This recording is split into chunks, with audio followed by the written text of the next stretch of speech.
short. Okay. So, I'm not sure what time it is. I lost track of time. 7:20. 7:15. Okay, we're moving along. So I would like to Keep it short. just say, Mary, you're good at keeping things short. I will, I promise. I would like to try and devote just another 5 or 10 minutes to the original topic of accountability issues. If you have something not generic in terms of concerns and issues, but in terms of maybe proposals or solutions. Why would we do that, though? I mean, we haven't even gone through our stuff yet. So I'm just trying to brainstorm. So if people have something like that in the next 5 or 10 minutes, I would appreciate it. I do. I'm not sure whose hand was up first. Mine. Sean, go ahead. All right, so as far as the recommendation is concerned, in the second paragraph after C, it says about the recommendations from the AS. And towards the end of the second paragraph, in the last sentence, it says something about additional funding.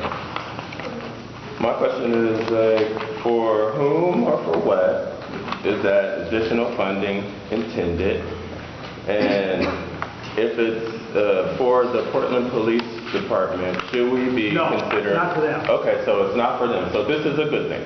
So my question then, or my comment then is, how do we, with all the way we feel about the Portland Police Bureau, how do we not incite situations that sort of bring us to a head as far as wanting to really work together? Like what the cameraman said to Jakari, told him to shut up. I'm just asking, like, so for him, I'm asking, so do you think that that is a good thing to do in such a tough situation right now for everybody?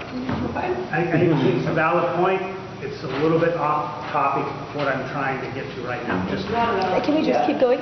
Okay, so my point The funding is... issue was appropriate. The other is a good issue. But I can maybe even sort of answer, or go towards the answer. Mary? Okay, so I wanted to reach out to James Young and personally apologize for the water that was splashed in his face.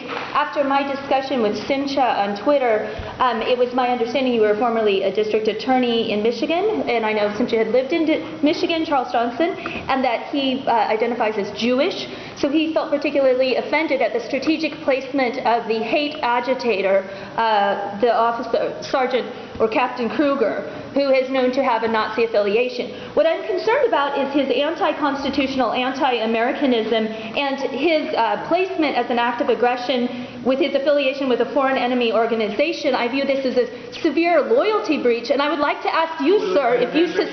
Excuse me, don't interrupt me. I would like to know if you support the United States of America or a Nazi organization. I want to know what kind of loyalty you have to this nation or the United States or the United States of America UK partnership. I want you to know. Say, are you a Nazi? Mary, it may be an important question. It's not really on topic. So thank you. It is, because I'm agitated. This is what, it was gaslighting. I have just found out I'm Jewish 2 months ago. I understand. I'm Jewish.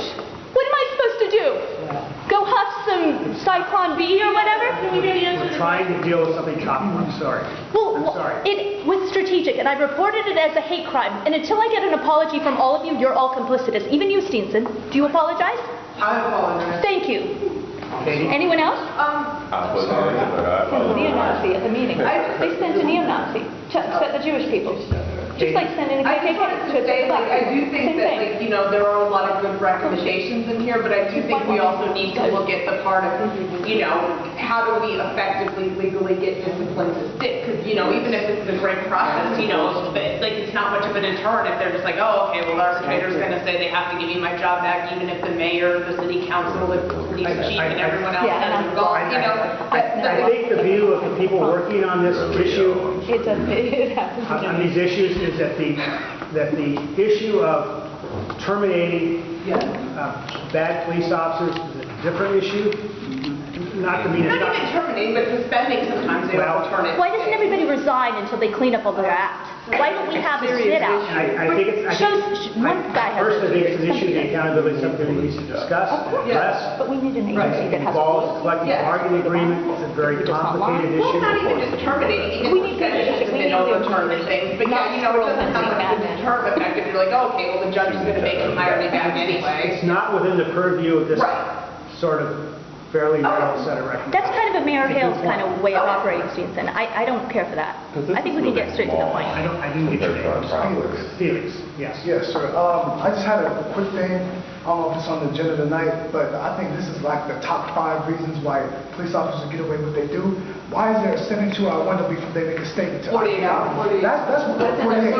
We need to get that on the table, because if they got time to lie and deceive people, what the hell are they doing being police officers? They need to get rid of that 48-hour rule, because that's the time for them to get their lie together. That's when it should start. Yeah, and that's 48 hours to get your lie together, man? Come on, man. You're an officer. You should know what happened right there on the street. That's an excuse, man. That's a union contract. I actually wrote that, and it was passed in this committee, and then it went to the general COAB, and then they passed it, and then the mayor was like, and that's where it is right now. See what I'm saying? I was told it can't be touched till negotiations are real. That's what I was told. The mayor's got to go. He's got to go. Yeah, and we can't wait 6 months on that. We can't wait 6 months. Thank He's you. allowed to go in our city. He needs to get his ass up out of here. And so does Mike Reese, need to go into sheriff's, he's been fiscal drain. It hits him in the butt. Kathleen? Mike Reese. There have been 2 messages from this board that went about 48 hours. One, Yes. we just explained to you. And there was a second one that was a letter that was sent directly to the chief of police and to the mayor, asking them to immediately rescind the 40-hour rule. This board doesn't have the ability to make the change. It can only recommend the change. And it has been requested, insisted upon, and publicized. Yes, ma'am. We're working on it. Maybe COAB can go to the next negotiation contract. The police contract a year ahead.